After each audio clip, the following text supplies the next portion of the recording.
When the curtain rose on September 16, 1993, 28 million people packed the house. Niles, you're a psychiatrist. You know what it's like to listen to people prattling on endlessly about their mundane lives. Touché. And on that subject, I heard your show today. The storm! Put the lights out! Though it was more theater than television. Then a scream! Ah! Look out! He's got a nug! More literary than locker room. Though summer at the lake seems but a vapid, vacuous experience, it is a necessary tonic for my troubled youth. Niles, how old were you when you wrote this? Almost 9.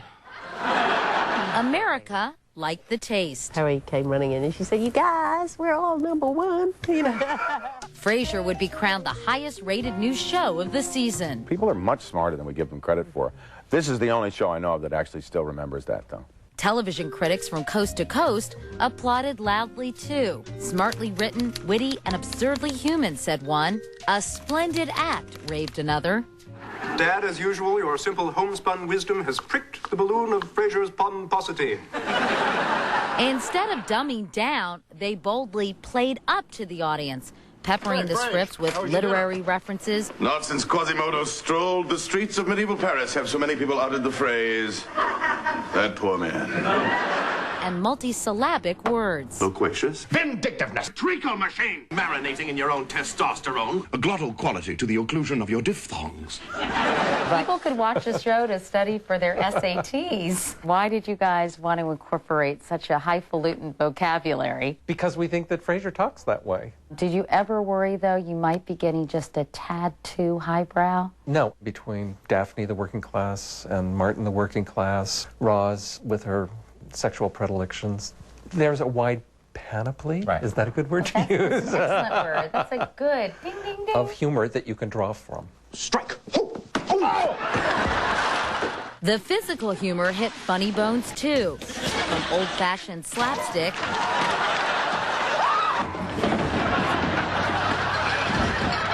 to quintessential gestures. Must be a riot on camping trips. I remember when the show first went into syndication, because suddenly truck drivers and taxi drivers were stopping me on the street and saying, "Yo, that's a great show," because it has a reputation as kind of a smart show and a PBS kind of flavored show, but it has a lot more going for it than that. It's also just really funny.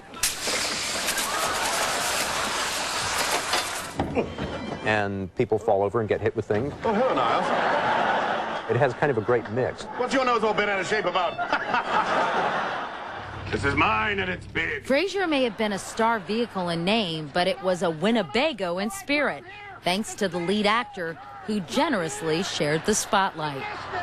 The funny really comes from all of them. Oh, I'm this, yeah. you know, I'm the core and they're the satellite. Yeah, I agree. I'm with them. God. But, Is that like feed me? No. Kelsey? In principle, I mean, you have to make a different adjustment when you're the centerpiece of a show. You have to be willing, if you're smart, to let everybody else be funny. Under Kelsey's influence, the former home of the Boston Bar, Stage 25, acquired a semblance of decorum. On Cheers, there was no work ethic at all. Really? It was just mayhem? Nightmare. Was it? It really was, yeah. So you brought discipline back? Yeah, of all people, I know. There was one habit that he didn't kick, says Gabby James, the script supervisor on both Cheers and its spinoff. I understand one of your toughest jobs is getting Kelsey to memorize his lines. Yes. He loves that little edge of panic. Don't go so far. What do I say now? The whole street is blocked. I've done a little undercover Oh, investigative work about your work so like habits. you. Oh, yes, I know. lack I mean, thereof, I've been on it. And they say that you wait until the last nanosecond to memorize your lines. Why? Immediacy is something that is interesting to watch, so that when I am searching for my lines, I am loaning that activity to my character who is searching for the right thing to say. And some people take longer than others to come up with the Certainly, right words. and there are days when I take forever. The scuffs were just plain carelessness. It was the fault of my new houseman, Guy. What did Guy do? No, it's Guy. Guy. No, with the back of the throat, Guy. Oh, who cares? What did he do? As fine as the repartee was, the rapport among the characters was even finer. Take Frasier and his mini-me. They may have been mama's boys in mind and spirit, but they got loyalty and honor from their policeman father. One of my favorites is the one where I found out that the affair that we knew Mom and Dad had was not really Dad's affair, it was Mom's. Why didn't you tell me it was Mom? Because it was none of your damn business, and it still isn't. Look, Dad, I don't blame you for being defensive, but I had a right to know. When it became clear that John had always kind of held up a myth for the boys' sake and for their mom's sake, it broke my heart. My bedroom is off limits to this flea bag. He's not a flea bag. Hey, Dad, how about those Mariners? Shut up, Niles. John was especially proud of an episode in which his fictional sons just sat and talked. No, go right ahead. Are you happy? Deceivingly complex question. No, it's not.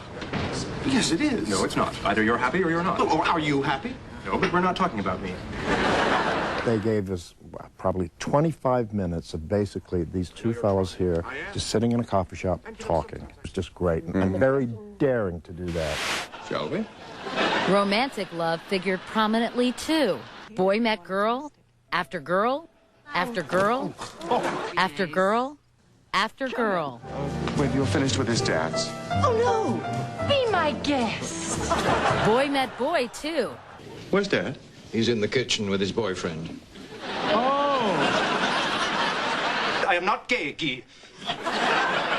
Please acknowledge your true nature. Stop chasing these lesbians! Does this mean your dad's not gay either? No, Dad's not gay.